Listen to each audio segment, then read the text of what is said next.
Баршаңызға сәлем, сіздермен бірге Жансая. Бүгін біз осындай асқабақтан тәтті, өте керемет пирог дайындайтын боламыз. Дәмі өте керемет шығады, міндетті түрде дайындап көріңіздер. Менің арнамнан түрлі видеолар шығып отырады. Жіберіп алмас үшін подписаться кнопкасын басып, қоңырауды басып жазылып кетуді ұмытпаңыздар.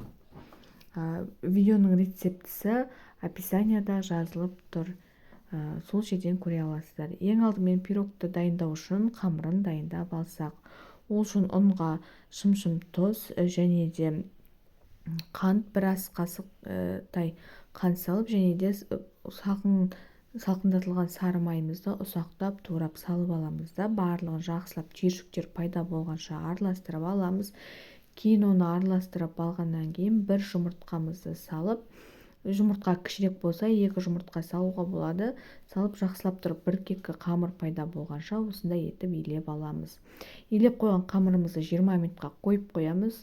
Ол уақыт аралығында асқабағымыздың сыртын аршып, төртбұрыштап турап, суға қайнағаннан кейін 10 минуттай қайнатып аламыз. Кейін оны алып кішкене пюреден өткізіп, оған қантымызды, жұмыртқамызды, бір жұмыртқамызды және 2 жұмыртқа сарысын, жүгері крахмалын және де қоюлатылған сүт, яғни сгущенканы қосып, жақсылап біркелкі пюре болғанша блендердан өткізіп аламыз.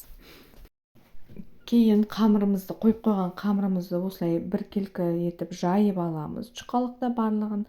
Сосын оны формамызға салып, жан-жағын келтіріп аламыз, яғни бортики дейді ғой, соны келтіріп аламыз. Келтіріп алғаннан кейін астыңғы жақ бөлігін вилкамен тесіп шығамыз, яғни астыңғы жақ бөлігі тезірек пісу үшін. Және де салмамызды саламыз. Салмамызды салып, қызып тұрған духовкада 20-25 минут пісіріп аламыз, яғни беті дайын болғанша пісіріп аламыз. Осындай етіп, дәмі өте ерекше, бетін әртүрлі қылып әрлеулеріңізге болады, немесе әрлемей қоюларыңызға болады. Осындай пирогымыз дайын болды.